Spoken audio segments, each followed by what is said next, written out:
Hello everyone, आपका बहुत बहुत स्वागत है कविश IAS के एजुकेशनल प्लेटफॉर्म पर। और आज हम बात करेंगे साइक्लोन के बारे में। अभी आप लोगों ने देखा होगा, हाल ही के कुछ दिनों में एक साइक्लोन आया था, साइक्लोन मोथा, जिसने भारत में बहुत ज़्यादा तबाही मचाया। और भारत के जो ईस्टर्न घाट्स हैं, बेसिकली जो आंध्र प्रदेश का एरिया, और इन सब जगहों को बहुत ज़्यादा नुकसान पहुंचा उससे, और लाइफ और प्रॉपर्टी का भी बहुत सारा कुछ क्षति पहुंचा है। तो आइए हम लोग इस वीडियो में, आज के वीडियो में जानेंगे कि ये साइक्लोन होता क्या है और साइक्लोन बनता कैसे है ना। इसकी पूरी प्रक्रिया को समझेंगे। और यकीन मानिए, आज का जो ये लेक्चर आपके लिए हो रहा है ना, ये लेक्चर थोड़ा सा बड़ा हो सकता है, पर इस लेक्चर में जो आपको जानने को मिलेगा ना, ऐसा आप कई किताबों को पढ़ के भी नहीं जान पाओगे जितना अच्छा इस लेक्चर में जान पाओगे। क्योंकि आज मैं आपको साइक्लोन ऐसे पढ़ाऊंगा और बताऊंगा जैसे आप पहली बार साइक्लोन आपकी जिंदगी में आया हो, ऐसे आपको बताऊंगा और समझाऊंगा। तो आइए जरा देखते हैं, समझते हैं कि साइक्लोन होता क्या है। तो देखो, साइक्लोन जो है ना, बेसिकली अगर मुझे साइक्लोन को कहना हो कि साइक्लोन क्या है, तो मैं कहूंगा कि साइक्लोन कुछ भी नहीं है बल्कि एक साइक्लिक मूवमेंट है। Cyclic movement of air. Cyclic movement of air. Cyclic movement of air का मतलब क्या हुआ? यानी ये हवाओं का चक्रीय गति, यानी हवा गोल गोल घूमती है इसके अंदर। यानी साइक्लोन क्या है कि साइक्लोन अगर देखो ना, तो वो हवाएं ऐसी हवाएं हैं जो गोल गोल घूमती हैं। अगर आपने साइक्लोन का कभी फोटो देखा होगा तो उसके अंदर आपने देखा होगा कि वो हवाएं बहुत तेजी से घूमती हैं। इनके लक्षण क्या है कि बहुत तेज गति की हवाएं हैं, बहुत रफ्तार इनके अंदर बहुत ज्यादा होता है। और आप देखोगे तो ये गोल गोल घूमेंगे, चक्र के फॉर्म में घूमेंगे। और इनके बीच का जो एरिया देख रहे हो आप ना, इसको कहा जाता है एक लो प्रेशर।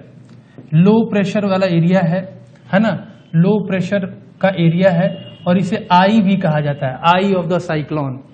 अब हम लोग जानेंगे कि ये क्या होता है आई ऑफ द साइक्लोन, कैसे लो प्रेशर बनता है, किस मतलब आखिर ये हो क्यों रहा है, क्यों ये घटना इतनी फ्रीक्वेंट हो गई है भारत में, इसके बारे में भी हम लोग जानेंगे। तो देखिए, साइक्लोन की अगर मैं बात करूं तो देखो, साइक्लोन जो होता है ना, ये इनकी जो स्पीड है, इनकी जो हवाओं की गति है, मैं उसकी बात कर रहा हूं। इनकी गति जो है हवाओं की, वो 100 से 150 किलोमीटर प्रति घंटा भी हो सकता है। मतलब आप सोचिए कि हवाओं का रफ्तार इतना ज्यादा है कि बिना टिकट के ही आप 1 घंटे में 150 किलोमीटर की यात्रा करके चले आएंगे। इतना खतरनाक स्पीड है इसका, ठीक है। कहीं कहीं तो इसका स्पीड आप देखोगे तो 600 किलोमीटर तक भी जाता है। ये मैं बात कर रहा हूं टोर्नेडोज का। टोर्नेडोज जो कि वो भी एक तरीके का साइक्लोन्स ही हैं, बट इंडिया में नहीं बनते हैं, वो USA में बनते हैं। अच्छा, ये जो साइक्लोन्स होते हैं, ये कैसे बनते हैं, इनका अगर मैं फीचर की बात करूं, जैसे कि ये सब फीचर्स की बात कर रहा हूं मैं इनके, तो इनके ये क्यों बनते हैं और कैसे बनते हैं अगर मैं बात करूं, तो ये बनते हैं वार्म ओशियन पर। वार्म ओशियन पर बनते हैं, ठीक है, वार्म ओशियन पर बनते हैं। अब वार्म ओशन पर बताने से पहले मैं आपको एक और चीज बताना चाहूंगा, साइक्लोन से जुड़ा हुआ बहुत ही इंपॉर्टेंट बात, ठीक है। ये जिस साइक्लोन की हम लोग बात कर रहे हैं, ये साइक्लोन होते कैसे हैं, तो देखो, साइक्लोन को मैं 2 भागों में बांट सकता हूं। एक होता है टेम्परेट साइक्लोन, एक होता है टेम्परेट साइक्लोन, ठीक है, और एक होता है ट्रॉपिकल साइक्लोन। टेम्परेट साइक्लोन और ट्रॉपिकल साइक्लोन, ये 2 तरीके के साइक्लोन हमारे जिंदगी में हैं, ठीक है। टेम्परेट साइक्लोन और ट्रॉपिकल साइक्लोन। अब ये टेम्परेट साइक्लोन क्या होते हैं, तो अगर आपने देखा होगा, अगर ये हमारी पृथ्वी है, ठीक है, तो आपको पता है कि एक लाइन है जो पृथ्वी को 2 भागों में डिवाइड करती है, और उस लाइन को हम लोग जानते हैं इक्वेटर के नाम से। यानी ये है इक्वेटर, है ना, इक्वेटर है, इसको 0 डिग्री भी कहते हैं। और एक यहां पर लाइन है, वो है tropic of cancer, 23.5 degree north, है ना। और एक और लाइन यहां पर है, ट्रॉपिक ऑफ कैप्रिकॉर्न, है ना, 23.5 डिग्री साउथ। तो जो इधर, जो इस इलाके में आते हैं, ऐसे साइक्लोन जो इस इलाके में आते हैं, ठीक है, इनको हम लोग कहते हैं ट्रॉपिकल साइक्लोन। यानी ऐसे साइक्लोन को कहा जाता है ट्रॉपिकल साइक्लोन, ठीक है। और जो टेम्परेट रीजन्स में आते हैं, टेम्परेट रीजन्स में जो आते हैं, यानी यहां पर इस जगह पर जो आते हैं, ये कितना एरिया है, ये 45 से 60 डिग्री का एरिया, ठीक है, वो वहां पर क्या है, ये यहां पर आते हैं आपका टेम्परेट साइक्लोन आते हैं। इनको बोलते हैं टेम्परेट साइक्लोन, है ना, टेम्परेट साइक्लोन। ये दो अलग अलग तरीके के साइक्लोन है। आज का हमारा जो टॉपिक है वो बेसिकली इस वाले साइक्लोन को लेकर के है, जिसका नाम है ट्रॉपिकल साइक्लोन। हम लोग आज इसकी बात कर रहे हैं, ठीक है, ट्रॉपिकल साइक्लोन की बात कर रहे हैं। बहुत ही खतरनाक, बहुत ही डेवेस्टेटिंग, हवाओं की रफ्तार बहुत ज़्यादा होती है, इससे बहुत तबाही होती है, बहुत कैटेस्ट्रॉफिक होते हैं। ये इनके कुछ लक्षण हैं। अच्छा, इनके आप मैंने पहले बता चुका हूं कि इनका स्पीड जो है हवाओं का 100 से 150 किलोमीटर होता है ट्रॉपिकल साइक्लोन्स का। ये वॉर मोशन पे बनते हैं। वॉर मोशन का मतलब ये हुआ कि वहां पर टेम्परेचर कितना होना चाहिए ओशंस का, कम से कम 26.5 डिग्री सेल्सियस, या तो इतना हो या इससे भी ज्यादा हो। और दूसरी बात सबसे इंपॉर्टेंट कि ये बनते हैं तो कितना गहराई तक के पानी में होना चाहिए, 26.5 डिग्री सेल्सियस, कम से कम 60 मीटर तक की गहराई तक का पानी, यानी ओशंस के ऊपर इमेजिन करो 60 मीटर तक गहरा पानी 26.5 डिग्री सेल्सियस, इतना गर्म होना चाहिए, ठीक है। नेक्स्ट, ये किस सिद्धांत पे काम कर रहे हैं, किस प्रिंसिपल पे इनके लिए सबसे इंपॉर्टेंट ये काम कर रहे हैं, तो आप देखोगे कि ये जो है बेसिकली ये काम करते हैं कन्वेक्शन करंट पर। कन्वेक्शन करंट पे काम करते हैं। कन्वेक्शन करंट क्या होता है अभी हम आपको थोड़ी देर में बताएंगे, ठीक है। तो कन्वेक्शन करंट पे ये काम करते हैं।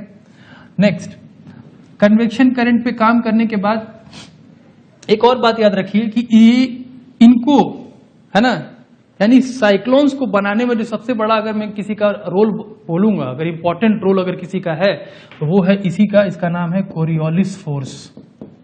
जी हाँ दोस्तों, कोरियोलिस फोर्स। कोरियोलिस फोर्स एक ऐसा फोर्स है जो बेसिकली सूडो फोर्स है। ये कोई ऐसा कोई फोर्स है ही नहीं, बट ये फोर्स हम लोगों ने माना है क्योंकि पृथ्वी के घूर्णन के गति के कारण, यानी रोटेशन के कारण हवाएं डिफ्लेक्ट कर जाती हैं। कैसे होता है वो भी हम लोग जानेंगे, यानी कोरियोलिस फोर्स के कारण ये बनता है।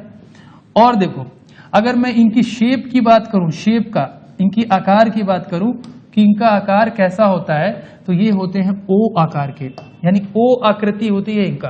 क्योंकि आपको मैंने बताया ना कि इसके अंदर जो हवाओं की गति है वो बेसिकली इस तरीके की होती है, जिसमें हवाएं ऐसे मूव करती हैं, यानी चक्रीय गति होती है। तो ये बेसिकली जो इनका जो आई है वही ओ के आकृति में है, इसलिए ये ओ के शेप के बनते हैं, ओ के शेप के बनते हैं ये। नेक्स्ट, अब और देखिए इसके बारे में जानते हैं। कभी भी साइक्लोन 5 डिग्री नॉर्थ, यानी 5 डिग्री नॉर्थ और 5 डिग्री साउथ में नहीं बनेगा। ऐसा क्यों होगा? ऐसा कोरियोलिस फोर्स के कारण होगा। देखो, ये अर्थ है और ये उसका बीच का इक्वेटर है, और यहां पर है आपका 5 डिग्री नॉर्थ, ठीक है, यहां पर है आपका 5 डिग्री नॉर्थ और ये है 5 डिग्री साउथ। अब यहां पर देखना, आपका कोई भी इस 5 डिग्री नॉर्थ और 5 डिग्री साउथ ऑफ इक्वेटर में कोई भी साइक्लोन नहीं बनता है। उसके पीछे का कारण क्या है? उसके पीछे का सीधा सीधा कारण है कोरियोलिस फोर्स। कोरियोलिस फोर्स ये बनने ही नहीं देगा, कोरियोलिस फोर्स। क्यों कोरियोलिस फोर्स? क्योंकि देखो, कोरियोलिस फोर्स एक ऐसा फोर्स है जिसमें हवाएं अपनी दिशा बदल देती हैं। यानी देखो, अगर ये पॉइंट ए है, ये पॉइंट ए है और ये पॉइंट बी है, हवाओं को तो जाना चाहिए सीधा ना। अगर एक पॉइंट से दूसरे पॉइंट पर जाना है तो हवाओं को सीधा जाना चाहिए, पर कोरियोलिस फोर्स के कारण आप देखोगे हवाएं सीधा नहीं जाकर के ऐसे मुड़ जाएंगी, ऐसे मुड़ जाएंगी, वो बी तक पहुंच ही नहीं पाएगा, यू टर्न ले लेगा। इसी वजह से तो पूरा चक्कर घूमने लगता है साइक्लोन। यानी साइक्लोन को जाना चाहिए था सीधा, पर वो ऐसे मुड़ जाएगा, यू टर्न ले लेगा, ठीक है। अब ये मुड़ जाते हैं, ये कोरियोलिस फोर्स के कारण ही ऐसा होता है कि ये मुड़ जाते हैं। कोरियोलिस फोर्स के कारण क्या होता है कि नॉर्थ, यानी नॉर्दर्न हेमिस्फीयर और सदर्न हेमिस्फीयर में हवाओं का मुड़ने का दिशा, यानी डायरेक्शन अलग अलग होता है। नॉर्दर्न हेमिस्फीयर में ये एंटी क्लॉकवाइज मुड़ जाती हैं, एंटी क्लॉकवाइज, और सदर्न हेमिस्फीयर में ये क्लॉकवाइज मुड़ जाती हैं। सदर्न हेमिस्फीयर में ये क्लॉकवाइज मुड़ जाती हैं, नॉर्दर्न हेमिस्फीयर में एंटी क्लॉकवाइज, सदर्न में क्लॉकवाइज। इस तरह से ये हवाएं मुड़ जाती हैं, ठीक है। इसीलिए देखा। और सबसे बड़ी बात, कोरियोलिस फोर्स जो है वो पोल्स पे यानी पोलर एरिया पे सबसे ज्यादा होता है कोरियोलिस फोर्स, और 5 डिग्री नॉर्थ और 5 डिग्री साउथ पर सबसे कम या फिर होता ही नहीं है एक तरह से। इस वजह से यहां पर साइक्लोन बन ही नहीं पाएगा। तो कोरियोलिस फोर्स का इसमें बहुत बड़ा हाथ है। दूसरा, यहां पर देखिए और क्या क्या इसके सबसे बनने में सबसे अहम रोल है। अगर मैं बात करूं आपका, तो इसमें सबसे बड़ा रोल है आपका latent heat of condensation. Latent heat of condensation का भी बहुत बड़ा रोल है साइक्लोन के बनने में। ये लैटेंट हीट ऑफ कंडेंसेशन क्या होता है, आप लोगों ने पढ़ा होगा कि जब भी पानी अगर उसको आप गर्म करिए तो वो भाप बन जाता है, उसको बोलते हैं लैटेंट हीट ऑफ वेपराइजेशन। यानी उससे क्या होता है, भाप से उसकी अवस्था परिवर्तित हो जाती है, यानी उसका फॉर्म चेंज हो जाता है। वो क्या हो जाता है, अगर आपने मान लीजिए यहाँ पे वाटर है, ठीक है, अगर आपने उसको गर्म किया तो अगर आपने वाटर को गर्म कर दिया है तो वो क्या बन जाएगा, वेपर बन जाएगा, है ना। अब ये जो वेपर जो बन गया, वाटर जो है वो वेपर में कन्वर्ट हो गया, वो बेसिकली कन्वर्ट हुआ है ड्यू टू हीट देने की वजह से। अब आपको वापस से वेपर से, ठीक है, यानी ये गैस से दोबारा से लिक्विड बनाना है तो आपको क्या करना पड़ेगा, यहां पे आपने हीट दिया था, यहां पर आपको हीट लेना पड़ेगा, ठीक है, इसमें से हीट एक्सट्रैक्ट करना पड़ेगा। जैसे ही आप उसमें से हीट छीन लोगे तो उसको बोलते हैं कंडेंसेशन, कंडेंसेशन बोलते हैं उसको। अब ये जो कंडेंसेशन है ना, ये सबसे इंपॉर्टेंट है साइक्लोन के लिए, ठीक है। यही साइक्लोन को ऊर्जा प्रदान करता है, उसका फ्यूल की तरह काम करता है, ये फ्यूल देता है। इसी से साइक्लोन बढ़ता है, बड़ा होता है, और उसकी ऊर्जा का सबसे बड़ा कारण है लैटेंट हीट ऑफ कंडेंसेशन, ठीक है। और कुछ जानते हैं साइक्लोन के बारे में। अगर मैं बात करूं साइक्लोन की, तो देखो इसकी साइज की बात करूं, शेप तो मैं ऑलरेडी बता चुका हूं, इसका शेप होता है ओ आकृति का। अगर मैं इसकी साइज की बात करूं तो ये होता है लगभग मान लीजिए आप 300 से 500 किलोमीटर इसका डायमीटर होता है। सोचो, इमेजिन करो कितना बड़ा होता है कि 300 से 500 किलोमीटर तक का इसका डायमीटर होता है, ठीक है, यानी चौड़ाई। और इसकी हाइट, अगर मैं इसकी हाइट की बात करूं तो देखो इसकी हाइट जो है, इसकी जो हाइट होती है वो आपका होता है लगभग 15 किलोमीटर। 15 किलोमीटर तक ऊंचे हो सकते हैं या 12 किलोमीटर तक औसतन, एवरेज 12 किलोमीटर और 15 किलोमीटर तक भी जा सकते हैं, ठीक है।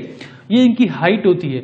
अच्छा, इसमें एक और चीज गौर करने वाली बात यह है कि जो टेम्परेट साइक्लोन होते हैं, जो मैंने आपको पहले बताया था, जो कि 45 डिग्री है ना उसके पार बनते हैं, ठंडी जगहों पे बनते हैं, टेम्परेट इलाकों में बनते हैं, वो साइक्लोन्स की हाइट बहुत कम होती है, इनकी हाइट ज्यादा होती है। क्यों?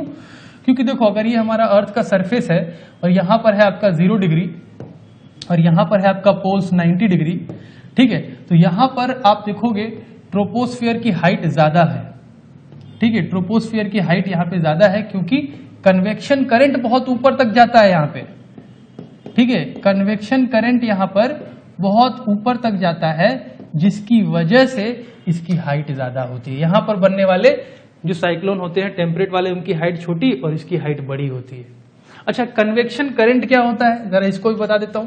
तो कन्वेक्शन करंट क्या होता है, ये बेसिकली एक ऊर्जा को ट्रांसफर करना, यानी एनर्जी ट्रांसफर करने का, एनर्जी जो है उसको ट्रांसफर करने का एक माध्यम है, ठीक है, एनर्जी ट्रांसफर करने का माध्यम है। एनर्जी ट्रांसफर करने का माध्यम मतलब ये होता है इसके अंदर जैसे मान लीजिए अगर आप, ये पानी है, ठीक है, और ये एक बीकर में रखा हुआ है और नीचे से अगर आपने हीट दिया, ठीक है, अगर आप नीचे से इसको हीट देंगे, अगर आपने नीचे से हीट दिया तो क्या होगा, आप देखेंगे कि पानी जो है वो गर्म हो जाएगा, ठीक है, गर्म होकर के वो भाप की तरह ऊपर उठता है। बट उसके पहले यहां पानी के अंदर क्या हो रहा होता है, पानी के अंदर ये हो रहा होता है कि पानी के बहुत सारे मॉलिक्यूल्स होते हैं जो इस बेस से अटैच्ड होते हैं, और उस कंटेनर के गर्म होने के बाद ये मॉलिक्यूल खुद गर्म हो जाता है और गर्म होने के बाद ये ऊर्जा खुद ही ऊपर उठ करके आती है। और जैसे ही ऊपर उठ के आती है तो फिर ठंडी हो जाती है, क्योंकि सतह से जब उसका सामना होता है तो ऊपर का जो सरफेस है वो कोल्ड है, इस वजह से एनर्जी एक्सचेंज हो जाता है, ये अपनी सारी हीट को उसमें एयर में दे देती है और खुद ठंडी होकर फिर वापस से नीचे गिर जाती है, और इस तरह से एक साइक्लिक फॉर्मेशन होता है। यानी कन्वेक्शन करंट में बोलूं तो एक तरह का ऐसा ऊर्जा का संचरण का माध्यम है, ट्रांसफर का माध्यम है, जिसमें ऊर्जा खुद ऊपर उठ जाती है। ठीक है, इसमें ऊर्जा खुद ऊपर उठ के जाती है। ठीक है, अगर मैं इसको और समझाने का तरीका बताऊं तो जैसे अगर मान लो कि यहाँ पे 10 लोग खड़े हैं, है ना, और पॉइंट ए से पॉइंट बी तक के बीच में 10 लोग हैं, और ए से बी तक अगर मुझे कोई सामान भेजना है तो सपोज करो मैंने एक बुक पास किया तो वो पहले ए से बी पे आया, फिर सी, फिर डी, फिर ऐसे करते करते करते लास्ट तक में सब लोगों ने ट्रांसफर किया।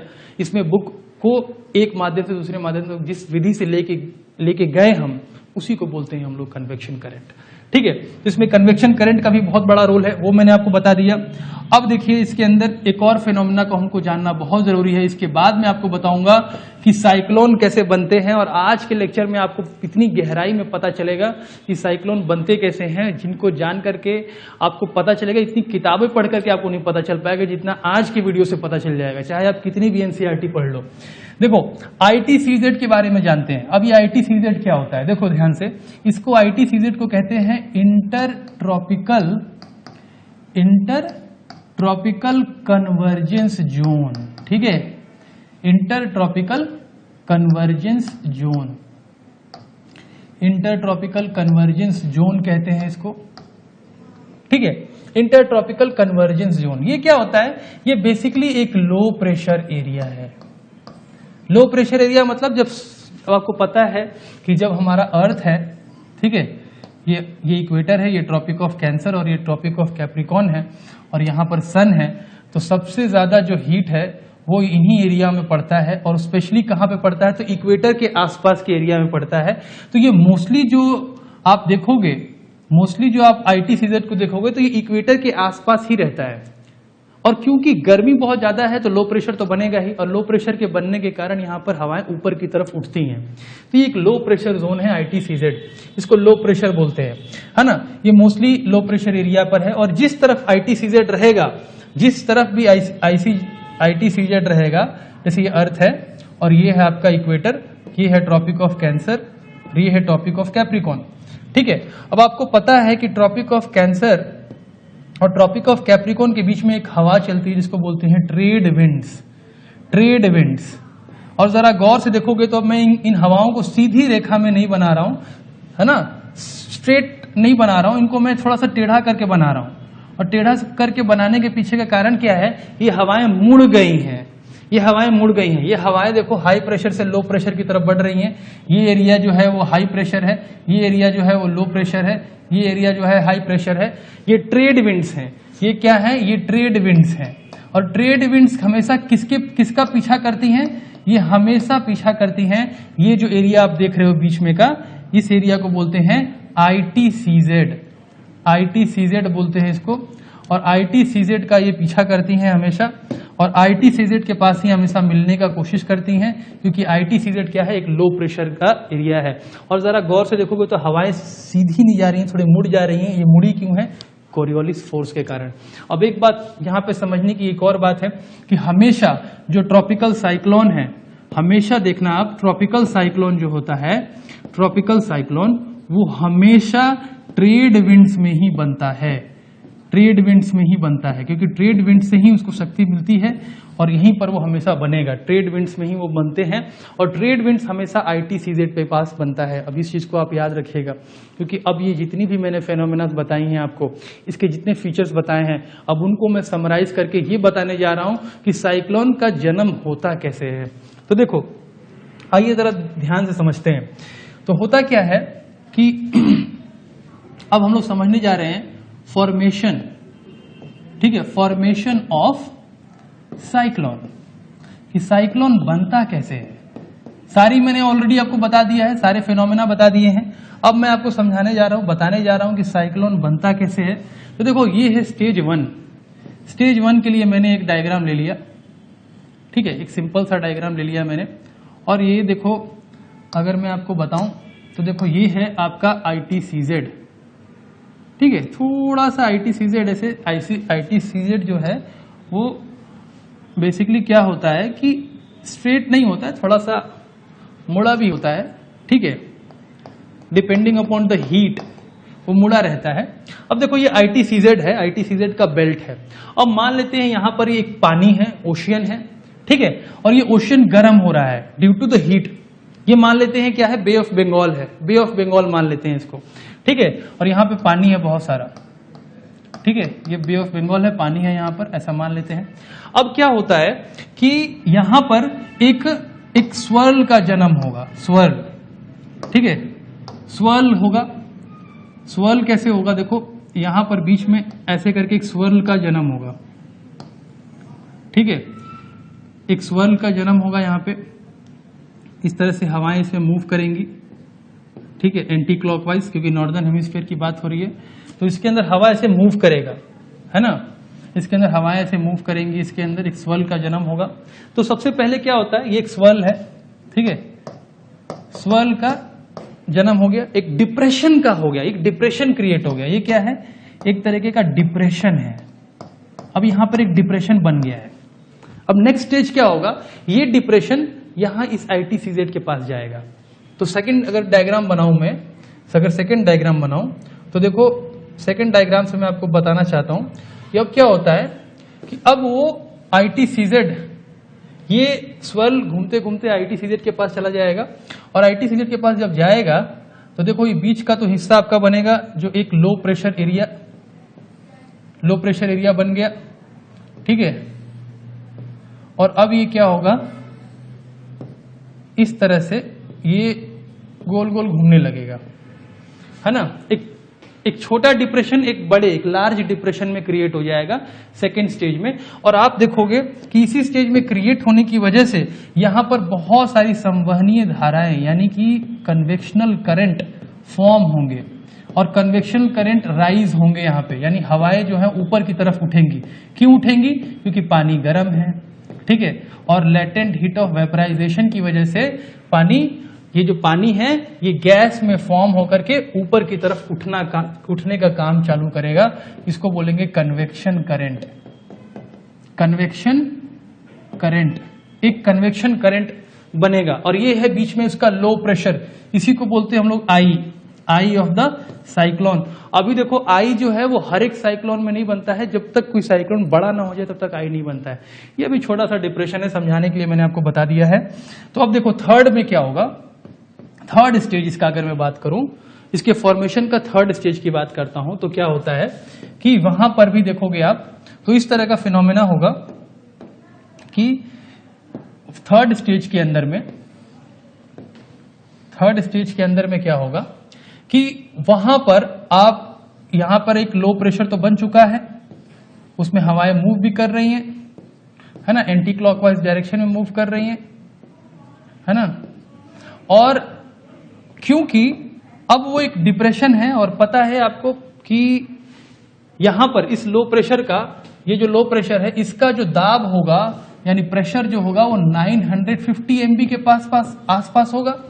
और आपको मालूम है सामान्य जो हमारा नॉर्मल जो प्रेशर होता है वो होता है 1013 मिलीबार, ठीक है, तो यानी कि उससे कहीं ज्यादा कम है।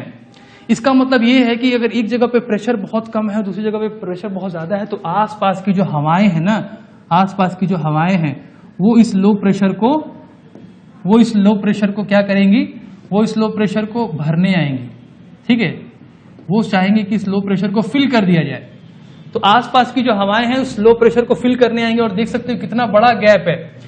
यानी इससे एक और बात समझ में आती है कि अगर बैरोमीटर में अगर अचानक से गिरावट आ जाए, यानी बैरोमीटर अगर फॉल डाउन कर जाए, अचानक से गिर जाए, उसमें रीडिंग की बात कर रहा हूं, बैरोमीटर की रीडिंग गिर जाए, इसका मतलब होता है कि स्टॉर्म आने वाला है, यानी तूफान आने वाला है, ठीक है। और यहाँ पे तो इतना ज्यादा ग्रेडियंट का डिफरेंस है कि हवाएं एकदम तेजी से दौड़ करके आएंगी, बट यहाँ पर होगा क्या, वो हवाएं इससे मिलेंगी नहीं, और वो हवाएं जो हैं वो ऊपर की तरफ बढ़ जाएंगी, ठीक है, यहाँ पर भी हवाएं उससे मिलेंगी नहीं और वो एक ऊपर की तरफ बढ़ जाएंगी, जिससे यहाँ पर क्या बनेगा, आप देखोगे यहाँ पर आप देखोगे कि एक वॉल बन जाएगा, जिसको हम लोग बोलते हैं, ये तो है आपका आई, ठीक है, और ये बन जाएगा एक आई वॉल, ये बन जाएगा आई वॉल।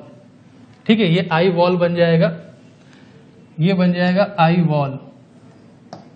ठीक है, ये आई वॉल बन जाएगा। ये जो है आपका बन जाएगा इनर रिंग, इनर रिंग बन जाएगा। ये बन जाएगा आपका आउटर रिंग। इसी वाले डायग्राम में ही मैं आपको पूरा समझा देता हूं।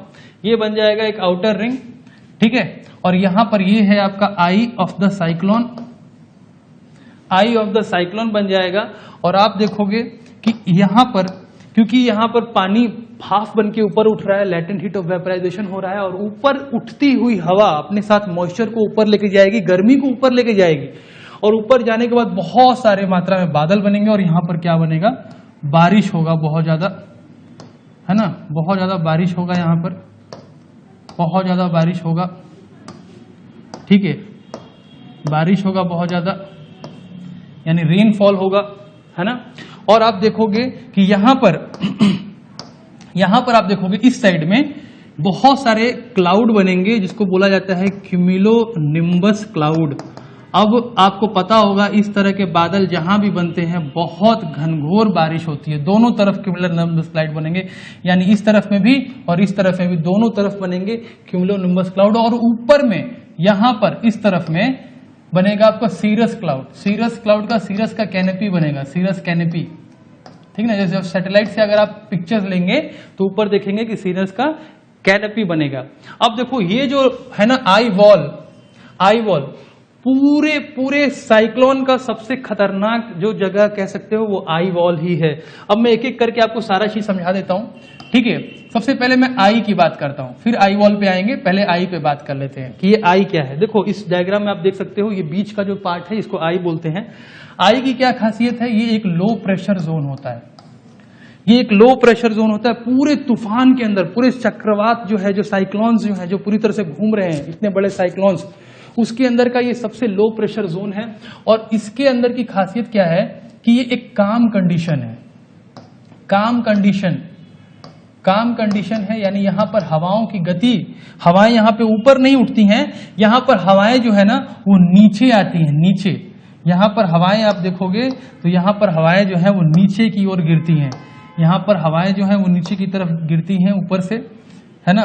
यहां पर हवाएं नीचे की तरफ आती हैं, यहां पर हवाएं नीचे की तरफ गिरती हैं, ऊपर से डिसेंड करती हैं यहां पर हवाएं।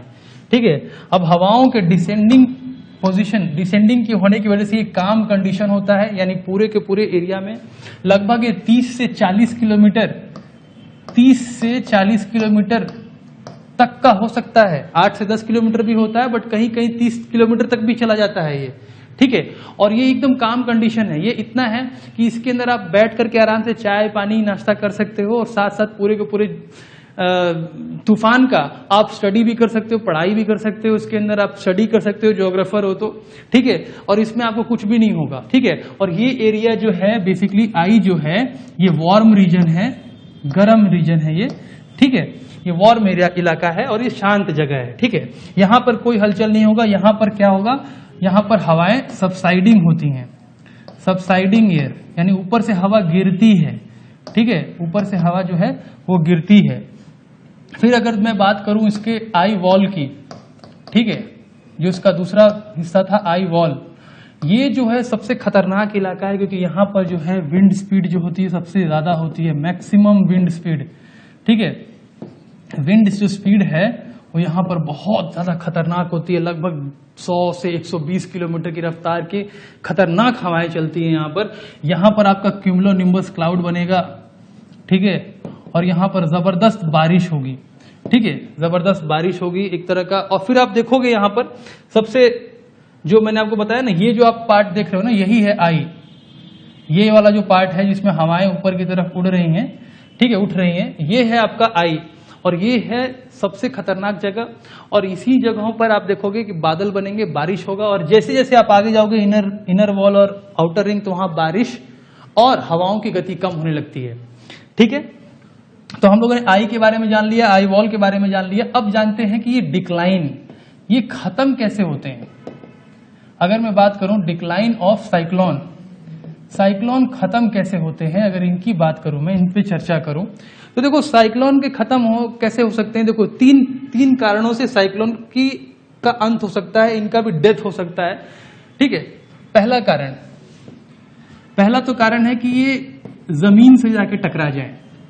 यानी अगर कोई साइक्लोन बना है, ठीक है, यानी जैसे कि अगर मैं आपको बताऊं कि अगर यहां पर आपका बे ऑफ बंगाल है और यहां पर आपका एक साइक्लोन बना हुआ है, ठीक है, ये साइक्लोन है। अब ये साइक्लोन यहां से ट्रेवल करते करते यहां जमीन पे आ जाए, तो जैसे ही वो जमीन पे टकराएगा तो उसका जो मॉइस्चर जहां से इसको मिल रहा था, जहां से इसको वार्म एयर मिल रहा था, जहां से गर्मी मिल रही थी नीचे से पानी से, वो स्रोत ही खत्म हो जाएगा और वो समाप्त हो जाएगा। यानी कि अगर वो लैंड पे आ जाए, कोई साइक्लोन अगर लैंड पे आ जाए तो खत्म हो जाएगा। इसको बोलते हैं लैंडफॉल, है ना, इसको लैंडफॉल भी बोलते हैं। तो वैसे भी साइक्लोन खत्म हो सकता है। दूसरा, ये खत्म हो जाएगा अगर इस साइक्लोन के ऊपर, ठीक है, इस साइक्लोन के ऊपर कोई जेट स्ट्रीम आ जाए। यानी ये साइक्लोन है और इसके ऊपर जेट स्ट्रीम क्या होती है, बहुत तेज गति की हवाएं हैं, बहुत तीव्र गति की हवाएं हैं, और ये किसी साइक्लोन के ऊपर आ गई तो उसको बहा के कहीं और लेके चली जाएंगी। यानी जेट स्ट्रीम के अंदर में आ जाए तो भी खत्म हो जाएगा। या फिर ये साइक्लोन किसी कोल्ड ओशन में चला जाए या कोल्ड सी में चला जाए, खुद ही चलते चलते, तो वहां पर भी जाकर के ये समाप्त हो सकता है। अब देखो, आज की जो क्लास में मैंने आपको बताया साइक्लोन के बारे में पूरा सब कुछ, कि साइक्लोन कैसे बनते हैं, कौन कौन से फैक्टर्स उसको इफेक्ट करते हैं, फीचर्स, आपको बहुत कुछ चीजें इसमें जानने को मिली होगी और समझने को मिली होगी जो आपने इससे पहले आप कहीं भी पढ़े होंगे तो इतनी चीजों को कोरिलेट नहीं कर पाएंगे, और यूपीएससी में इतनी चीजों को कोरिलेट करना बहुत जरूरी है। अब देखो, मैं यहाँ पर एक और सबसे इंपॉर्टेंट पहलू का भी जिक्र कर लेता हूं इसी के साथ, वो है कि वाई देयर आर, है ना, यूपीएससी का एक बहुत अच्छा क्वेश्चन बन सकता है, why there are more cyclones, ठीक है, cyclone, why there are more cyclones occurring in Bay of Bengal, in Bay of Bengal than Arabian Sea।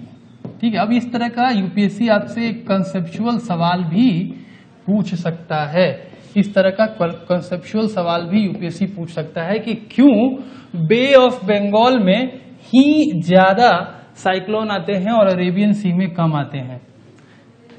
ऐसा आपने देखा होगा, बे ऑफ बंगाल में जब भी आप न्यूज में देखना तो उसमें अधिकतर टाइम पर आपको पता चलेगा कि बे ऑफ बंगाल में ही सबसे ज्यादा साइक्लोन्स आ रहे हैं। न्यूज में भी यही बताता है। इसके पीछे का कारण क्या है, तो आओ कारण को जानते हैं।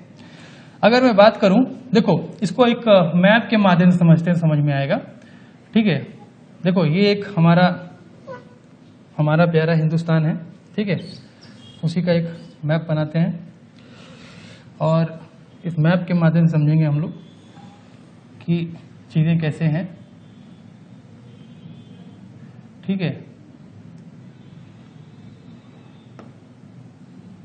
तो मैप के माध्यम से समझते हैं। देखो ये जो आप एरिया देख रहे हो, ये है आपका बेसिकली बे ऑफ बंगाल।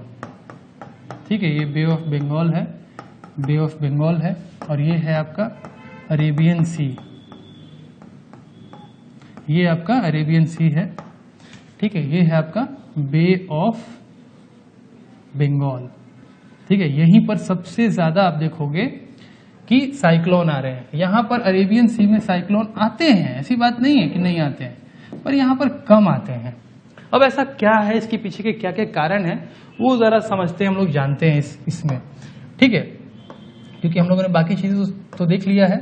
तो देखो पहला कारण, जो मैं पहला कारण बता रहा हूं कि क्यों बे ऑफ बंगाल में ज्यादा आते हैं, उसका कारण है, पहला है bay of Bengal is warmer.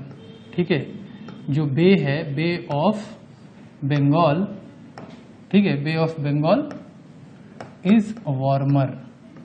Bay of Bengal जो है क्या है, वो ज्यादा गर्म है, ज्यादा वार्म है। ठीक है, ज्यादा वार्म है in comparison to Arabian C.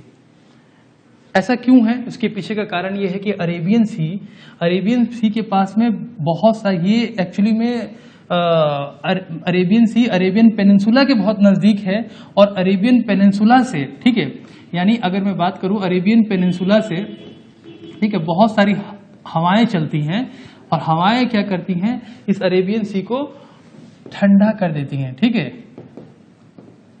Comparatively. इस वजह से बे ऑफ बंगाल थोड़ा सा वार्मर है और अरेबियन सी थोड़ा सा गर्म हो जाता है, ठीक है। उसमें अरेबियन पेनिनसुला जो है, इससे चलने वाली हवाएं जो हैं अरेबियन सी को ठंडा कर देती है थोड़ा सा कंपैरेटिवली। दूसरा अगर मैं बताऊं, दूसरा रीजन की बात करूं कि क्यों ऐसा है, तो देखो जरा ध्यान से आप, तो आपको पता चलेगा कि सैलिनिटी बहुत बड़ा रोल प्ले करती है। सैलिनिटी क्या होता है, the amount of salt dissolved in the water, ठीक है। तो सैलिनिटी का बहुत बड़ा रोल है। अगर मैं बात करूं तो अरेबियन सी जो है वो क्या है, वो ज्यादा सलाइन है। अरेबियन सी वो ज्यादा सलाइन है, ठीक है, अरेबियन सी ज्यादा सलाइन है। और बे ऑफ बंगाल, ठीक है, बे ऑफ बंगाल जो है वो ज्यादा सलाइन नहीं है।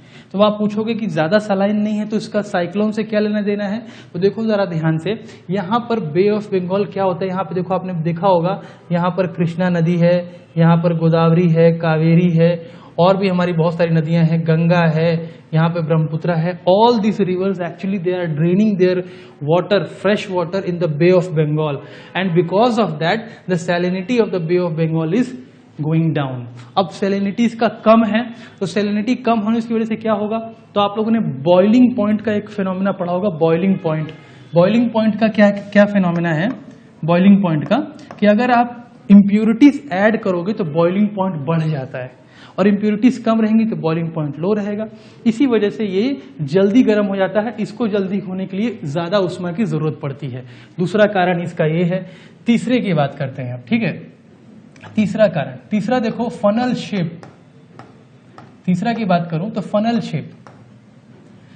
शेप का क्या मतलब हुआ, बे ऑफ बंगाल को देखो ना, तो ये फनल टाइप का शेप है, कीप टाइप का है, फनल टाइप का है, ठीक है। इसमें हवाएं फंस जाती हैं और ऊपर की तरफ ट्रैप होकर के बाहर आती हैं। इसका शेप भी इस तरह का है जो कि साइक्लोन्स को प्रोवोक करता है, ठीक है। तो इसका शेप, ओवरऑल ज्योग्राफिकल शेप जो है बे ऑफ बंगाल का, वो फनल टाइप का है, जिसमें हवाएं आती हैं, फंसती हैं और ऊपर की तरफ बढ़ती हैं, एक्सटेंसिव भी है काफी, ठीक है। और इसी में फोर्थ रीजन में बोलूं तो रिट्रीटिंग मानसून, ये भी एक बहुत बड़ा कारण है। रिट्रीटिंग मानसून क्या होता है, लौटता हुआ मानसून। आपको मालूम है कि इस लौटते हुए मानसून के कारण ही सबसे ज्यादा साइक्लोन्स आते हैं।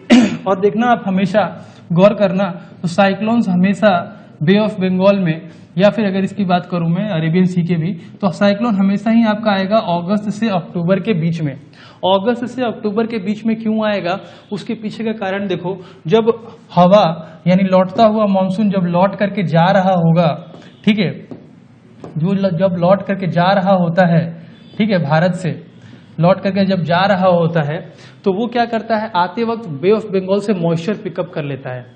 और एक बात याद रखना, यहाँ पे स्पेसिफिक हीट का भी बहुत बड़ा रोल है, मैं ये जरूर बताना चाहूंगा। स्पेसिफिक हीट, उसका बहुत बड़ा रोल है, क्योंकि स्पेसिफिक हीट जो है, ठीक है, स्पेसिफिक हीट वो लैंड का स्पेसिफिक हीट ज्यादा, सॉरी वाटर का ज्यादा है लैंड से, स्पेसिफिक हीट। ये कॉन्सेप्ट क्या कहता है, ये कॉन्सेप्ट कहता है कि जो जमीन है वो जल्दी गर्म हो जाती है और जल्दी ठंडी भी हो जाती है, लेकिन उसकी तुलना में जो पानी है दोस्तों, वो जरा तो जल्दी गर्म होता है और ना ही जल्दी ठंडा होता है, ठीक है। इस वजह से ये बे ऑफ बंगाल उस वक्त तक गर्म ही रहता है, और जब ये हवाएं वहां से आती हैं तो क्योंकि वो मॉइस्ट एयर है तो वो जल्दी मॉइस्चर पिकअप कर लेती हैं, जिसकी वजह से साइक्लोन बनने के और डिप्रेशन बनने के चांसेस ज्यादा होते हैं। तो आई होप आपको ये सारे पॉइंट समझ में आ गया होगा कि साइक्लोन्स क्या होते हैं, कैसे बनते हैं, और बे ऑफ बंगाल में ही सबसे ज्यादा साइक्लोन्स क्यों आते हैं। तो इसी तरह के और इंफॉर्मेटिव वीडियोस देखने के लिए हमारे चैनल को लाइक कीजिए, सब्सक्राइब कीजिए और हमको फॉलो करते रहिए।